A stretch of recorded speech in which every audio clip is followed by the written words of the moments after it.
ప్రభు పేరట మీ అందరికీ శుభాభివందనములు. ఈరోజు మన అనుదిన వాక్య ధ్యానమైన ఎడారిలో సెలయేర్లలోని వాక్యము. అద్దరికి పోవుదము. మార్కు సువార్త 4వ అధ్యాయము 35వ వచనము. క్రీస్తు ఆజ్ఞ మేరకే మనం సముద్రాన్ని దాటుతున్నప్పటికీ తుఫానులు రావు అని అనుకోకూడదు. ఆ శిష్యులు క్రీస్తు ఆజ్ఞాపిస్తేనే అద్దరికి పోవడానికి సమకట్టారు. మహా ప్రచండమైన తుఫాను వాళ్ళని చుట్టుముట్టి దాదాపు నావ బోల్తా కొట్టే వరకు వచ్చింది.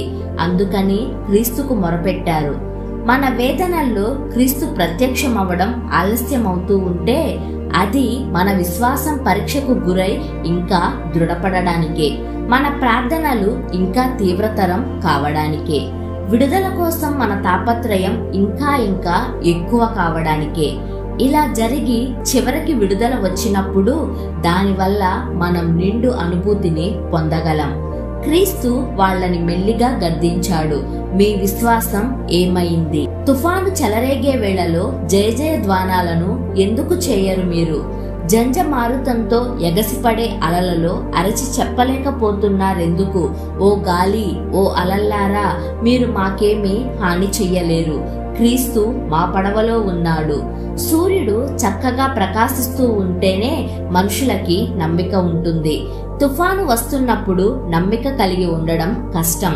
నింగిని నేలని ఏకం చేసే పెను తుఫాను చెలరేగినప్పుడే మన విశ్వాసం ఏపాటిది అన్న పరీక్ష వస్తుంది. ఆ విశ్వాసాన్ని వమ్ము చేయకుండా ఉండేందుకే మన రక్షకుడు మనతో పాటు మన పడవలో ఉన్నాడు.